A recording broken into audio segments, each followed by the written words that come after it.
കൊച്ചിയിൽ നിന്നുള്ള റിപ്പോർട്ടിലേക്കാണ്. കൊച്ചിയിലെ തന്ത്രപ്രധാന കേന്ദ്രങ്ങൾക്ക് സുരക്ഷ വർദ്ധിപ്പിച്ചു. ദക്ഷിണ നാവിക കമാൻഡ് ഉൾപ്പെടെ 15 കേന്ദ്രങ്ങൾക്കാണ് സുരക്ഷ. കൊച്ചി പുറംകടലിലും തുറമുഖത്തും നാവികസേനയുടെ സാന്നിധ്യം വർദ്ധിപ്പിച്ചു. വ്യോമ നിരീക്ഷണവും ശക്തമാക്കിയിട്ടുണ്ട്. അതേസമയം പഹൽഗാം ഭീകരാക്രമണത്തിലെ സൂത്രധാരൻ ഷെയ്ഖ് സജ്ജാദ് ഗുലിന്റെ കേരള ബന്ധങ്ങൾ തേടി NIA കൊച്ചിയിലും തിരുവനന്തപുരത്തും തങ്ങിയതായി സൂചന. ലാബ് ടെക്നീഷ്യൻ കോഴ്സ് ചെയ്ത കേന്ദ്രം കണ്ടെത്താനും ശ്രമമുണ്ട്. ജിജീഷ് കരുണാകരനാണ് വിവരങ്ങളുമായി ചേരുന്നത്. ജിജീഷ്, ഏറ്റവും പ്രധാനം ഈ സുരക്ഷ വർദ്ധിപ്പിച്ചതുമായി ബന്ധപ്പെട്ടാണ്. ഇത് ആദ്യ ദിവസങ്ങളിൽ തന്നെ ഈ സുരക്ഷ വർദ്ധിപ്പിക്കുന്ന സാഹചര്യം ഉണ്ടായിരുന്നു. മോക്ക് ഡ്രില്ലുകൾ നടത്തിയപ്പോൾ ഈ തന്ത്രപ്രധാന കേന്ദ്രങ്ങളിൽ തന്നെയാണ് മോക്ക് ഡ്രില്ലുകൾ നടത്തിയത്. പക്ഷേ സാഹചര്യങ്ങൾ മാറി മാറി വരുന്നതിനനുസരിച്ച് ഈ തന്ത്രപ്രധാന കേന്ദ്രങ്ങൾക്ക് സുരക്ഷ വർദ്ധിപ്പിച്ചപ്പോൾ എവിടെയൊക്കെയാണ് പ്രധാനമായും എങ്ങനെയൊക്കെയാണ് സുരക്ഷ?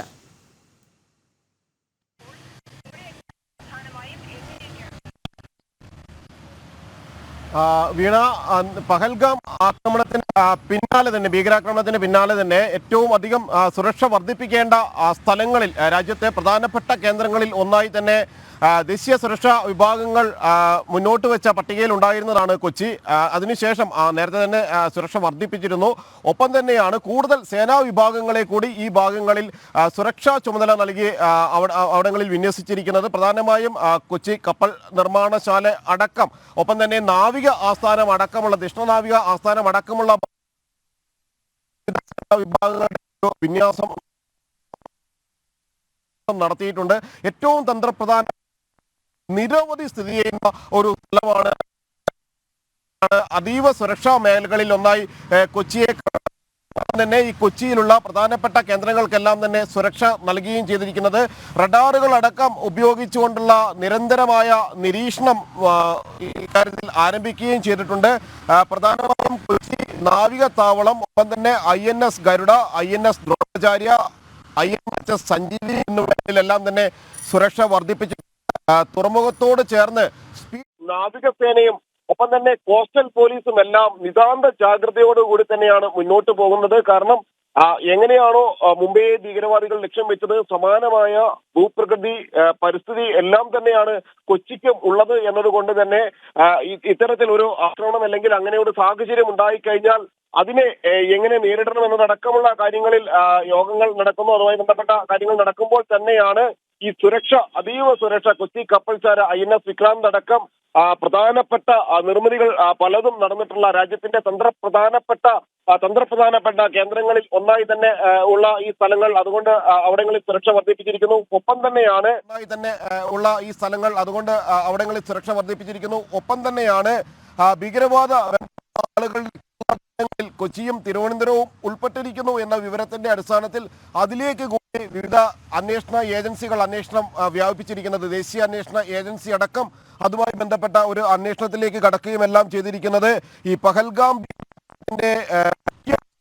ായ ഷെയ്ഖ് സജ്ജാദ് ഗുലിന്റെ സന്ദർശനത്തിൽ കൊച്ചിയും തിരുവനന്തപുരവും ഉൾപ്പെട്ടിട്ടുണ്ട്. വളരെ വർഷങ്ങൾക്ക് മുമ്പാണ് ആ സന്ദർശനമെങ്കിൽ കൂടി അന്ന് കൂടിക്കാഴ്ചകൾ നടത്തിയ ആളുകൾ, അയാൾക്ക് സഹായങ്ങൾ നൽകാൻ സാധ്യതയുള്ള ആളുകൾ, ഇയാൾ ലാബ് ടെക്നീഷ്യൻ കോഴ്സ് നടത്തി എന്ന് പറയുന്ന, അല്ലെങ്കിൽ അത്തരമൊരു കേന്ദ്രീയ അന്വേഷണ ഏജൻസി നടത്തുന്നത്.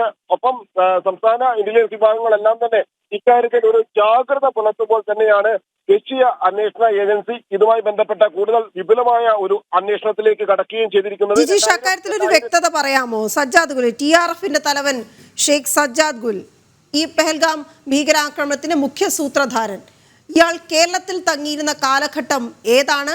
ആ കാലഘട്ടത്തെ തുടർന്ന് ഇപ്പോൾ NIA ഇതുമായി ബന്ധപ്പെട്ട അന്വേഷണം നടത്താൻ കൊച്ചിയിലും തിരുവനന്തപുരത്തും തങ്ങി എന്ന് പറയുന്നത് ഏത് കാലഘട്ടത്തിലാണ്? ഈ വിവരങ്ങളൊക്കെ നമുക്ക് ലഭ്യമായിട്ടുണ്ടോ? 2000-2001 കാലഘട്ടത്തിലാണ് ഇവിടെ ഒരു ഹ്രസ്വകാല കോഴ്സ് പഠിക്കുന്നതിന് വേണ്ടി സജ്ജാദ് എത്തിയതെന്ന ഒരു വിവരമാണ് ലഭിച്ചത്. അത് MBA പഠനം പൂർത്തിയാക്കിയതിന് ശേഷം അയാൾ ലാബ് ടെക്നീഷ്യൻ കോഴ്സ് പഠിക്കുന്നു. അതിനുശേഷം ചില ലാബ് ലൈസൻസുകൾ എടുത്ത് മുന്നോട്ട് പോവുകയും എല്ലാം ചെയ്യുന്നുണ്ട്. ഇതെല്ലാം 2000 കാലഘട്ടത്തിൽ, 2000-2001 കാലഘട്ടത്തിലാണ്.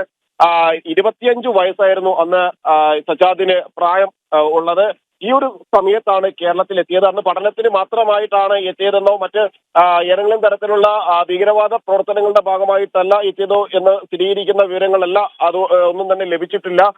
അതുകൊണ്ട് തന്നെ ആരെല്ലാമായി കൂടിക്കാഴ്ചകൾ നടത്തിയിട്ടുണ്ട്. കാരണം വളരെ നേരത്തെ തന്നെ ഇയാളുടെ ഭീകരബന്ധങ്ങൾ കണ്ടെത്തിയിരുന്നു. ഇതുമായി ബന്ധപ്പെട്ട് നിസാമുദ്ദീനിൽ വെച്ച് പിടിക്കപ്പെടുമ്പോൾ ആദ്യമായി പിടിക്കപ്പെടുന്ന സമയത്തടക്കം അതിനു മുമ്പടക്കം ഭീകരവാദ ക്യാമ്പുകളുമായും ഭീകരവാദ ഗ്രൂപ്പുകളുമായും ഇയാൾ ബന്ധപ്പെട്ടതിന്റെ വിവരങ്ങൾ ലഭിച്ചു. അങ്ങനെയാണ് തടവ് ശിക്ഷ പൂർത്തിയാക്കിയതിന് ശേഷം സ്ഫോടക വസ്തുക്കൾ കൈകാര്യം ചെയ്തതിന് കൈവശം വച്ചതിന് തടവ് ശിക്ഷ പൂർത്തിയാക്കിയതിന് ശേഷം വീണ്ടും കാശ്മീരിലേക്കും പാകിസ്ഥാനിലേക്കും എല്ലാം കടന്ന് ഭീകരപ്രവർത്തനം നിർബാധം തുടരുന്ന ഒരു ഘട്ടത്തിലേക്ക് എത്തിയത്. മാത്രമല്ല ISI പാക് ചാരസംഘടനയായ ISI കൃത്യമായി തന്നെ സജാദിനെ ഉപയോഗപ്പെടുത്തുകയും ചെയ്തിട്ടുണ്ട് ഭീകരവാദ പ്രവർത്തനങ്ങൾക്കായി. ഇവിടെ നിന്ന് ഇന്ത്യയിലെ ജയിൽവാസം അനുഭവിച്ച ശേഷം ജയിൽ മോചിതനായ ശേഷം ISIയുടെ നിയന്ത്രണത്തിലായിരുന്നു ഇയാൾ ഉണ്ടായിരുന്നത്. അവരുടെ പൂർണ്ണമായി തന്നെയുള്ള നിർദ്ദേശങ്ങൾ പ്രകാരമായിരുന്നു അയാൾ ഓരോ കാര്യങ്ങളും ചെയ്തിരുന്നത് എന്നുകൂടി വ്യക്തമായിട്ടുണ്ട്. അതുകൊണ്ട് തന്നെ കേരള ഭീകരവാദ ബന്ധത്തിന്റെ നിരവധി ഭാഗങ്ങൾ കണ്ടെത്തിയിട്ടുള്ള നിരവധി ഭീകരബന്ധമുള്ള ആളുകളെ കുറിച്ചുള്ള വിവരങ്ങൾ ലഭിച്ചിട്ടുള്ള കേരളത്തിൽ ഇയാൾ ആരെല്ലാമായിട്ടാണ് കോണ്ടാക്ട് ചെയ്തിട്ടുള്ളത്, അവരുമായിട്ടുള്ള ബന്ധങ്ങൾ എന്തെല്ലാമാണ്, ഏതെങ്കിലും തരത്തിലുള്ള ഭീകരവാദ ഗ്രൂപ്പുകൾ അത് ശക്തിപ്പെടുത്തുന്നതിന്റെ ഭാഗമായിട്ടായിരുന്നോ ഈ യാത്ര, ഈ സന്ദർശനങ്ങൾ, എത്ര കാലം തങ്ങിയിട്ടുണ്ട്, കേരളത്തിൽ എത്തിയിട്ടുണ്ട് എങ്കിൽ തിരുവനന്തപുരത്തും കൊച്ചിയും അടക്കമുള്ള കേന്ദ്രങ്ങളിൽ എത്ര നാൾ തങ്ങിയിട്ടുണ്ട്, എവിടെയാണ് കൃത്യമായി ആ കോഴ്സ് ചെയ്തത് എന്നത് സംബന്ധിച്ചുള്ള വിവരങ്ങൾ എല്ലാം തന്നെ കണ്ടെത്തിക്കൊണ്ട് വേണം അന്വേഷണ സംഘടനകൾക്ക് മുന്നോട്ട് പോകുന്നതിന് വേണ്ടി. നേരത്തെ തന്നെ ചില വിവരശേഖരണങ്ങൾ രഹസ്യാന്വേഷണ വിഭാഗങ്ങൾ IB അടക്കമുള്ള രഹസ്യാന്വേഷണ വിഭാഗങ്ങൾ ശേഖരിച്ചിരുന്നു. അതിനുശേഷമാണ് പഹൽഗാം ഭീകരാക്രമണത്തിൽ കൂടിയുള്ള സജാദിന്റെ പങ്കാളിത്തം കൃത്യമായി പുറത്തു വരുന്നത്. അതിന്റെ അടിസ്ഥാനത്തിൽ കൂടിയാണ് ഒരു വിശദമായ അന്വേഷണത്തിലേക്ക് ഇപ്പോൾ ദേശീയ അന്വേഷണ ഏജൻസി കടന്നിരിക്കുന്നത്. അന്ന് പഠിച്ചിരുന്ന കോഴ്സ് കണ്ടെത്തുക, ആ കോഴ്സ് നടത്തിയ സ്ഥാപനം അതിപ്പോൾ നിലവിലുണ്ടോ എന്നതടക്കമുള്ള കാര്യങ്ങൾ പരിശോധിക്കേണ്ടതുണ്ട്. ഒപ്പം തന്നെയാണ് മറ്റ് ഏതെല്ലാം സ്ഥലങ്ങൾ സന്ദർശിച്ചിട്ടുണ്ട്, തന്ത്രപ്രധാനപ്പെട്ട കേന്ദ്രങ്ങളിൽ എത്തിയിട്ടുണ്ട് എങ്കിൽ അവിടെയെല്ലാം നടത്തിയിട്ടുള്ള പ്രവർത്തനങ്ങൾ അടക്കമുള്ള കാര്യങ്ങൾ അന്വേഷണ ഏജൻസികൾക്ക് വ്യക്തമാകേണ്ടതുണ്ട്. കൃത്യമായി ഈ അന്വേഷണം സജാദിലേക്ക് എത്തുന്ന തരത്തിലുള്ള ബന്ധങ്ങളും ചില ആശയവിനിമയങ്ങളും ഒക്കെ കണ്ടെത്തിയിട്ടുണ്ട് എന്ന വിവരമൊക്കെയാണ് ലഭിക്കുന്നത്. പക്ഷെ കൊച്ചിയിലും ബംഗളൂരുവിലുമൊക്കെ ഇയാൾ പഠിച്ചിരുന്നു എന്ന് വരുമ്പോൾ, കശ്മീരിൽ ഒരു ലാബ് നടത്തിയിരുന്നു എന്ന് വരുമ്പോൾ, ഇപ്പോൾ റാവൽപിണ്ടിയിൽ ഒളിവിൽ കഴിയുന്ന ഈ സജ്ജാദ് ഗുൽ എങ്ങനെയാണ്, ഏതൊക്കെ തരത്തിൽ വന്നിട്ടുണ്ട് എന്നുള്ളതിനെ ആശ്രയിച്ചൊരു പക്ഷേ പ്രമുഖ നഗരങ്ങളിൽ കൃത്യമായി താമസിച്ചിട്ടുണ്ട് എന്ന് പറയുമ്പോൾ ആശങ്കപ്പെടേണ്ടുന്നതിൻ്റെ സാഹചര്യം കൂടുകയാണ്.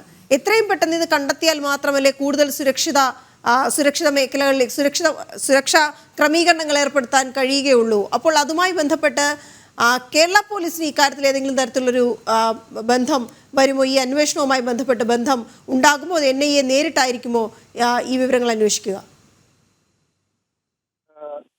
നിലവിൽ കേരള പോലീസും സംസ്ഥാന ഇന്റലിജൻസ് സംവിധാനങ്ങളും വ്യക്തമാക്കിയിരിക്കുന്നത് ഇത് ദേശീയ അന്വേഷണ ഏജൻസിയുടെ അന്വേഷണ പരിധിയിലുള്ള കേസാണ്.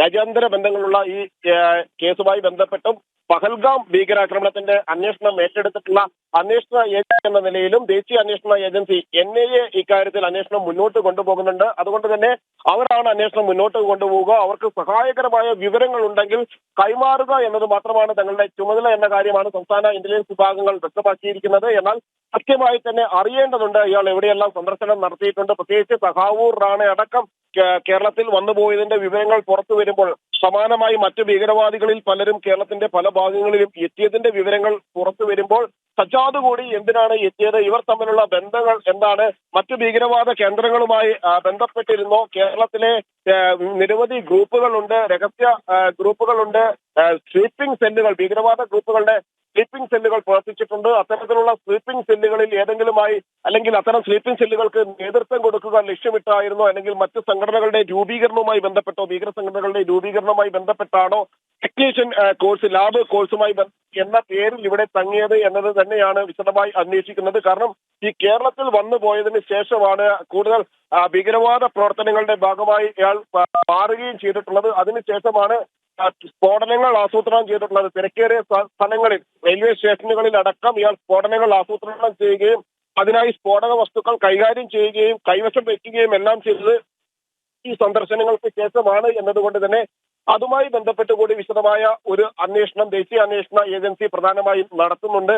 ഒപ്പം അതിനെ സഹായിക്കുന്ന ഓരോ നിലപാടും സഹായിക്കുന്ന വിവരങ്ങൾ കൈമാറുക എന്നതാണ് തങ്ങൾ ചെയ്യുക എന്ന കാര്യമാണ് സംസ്ഥാന ഇന്റലിജൻസ് വിഭാഗങ്ങളും സംസ്ഥാന പോലീസും സംസ്ഥാന മറ്റു അന്വേഷണ വിഭാഗങ്ങളും എല്ലാം തന്നെ അറിയിച്ചിരിക്കുന്നത്. അതേ ഘട്ടത്തിൽ തന്നെ ദേശീയ അന്വേഷണ ഏജൻസി ഭീകരവാദികളുടെ കേരള ബന്ധങ്ങൾ കേന്ദ്രീകരിച്ച് വിശദമായ ഒരു അന്വേഷണം തന്നെയാണ് നടത്തുന്നത്. അത് കേരള ബന്ധങ്ങൾ കേന്ദ്രീകരിച്ച് വിശദമായ ഒരു അന്വേഷണം തന്നെയാണ് നടത്തുന്നത്. അത്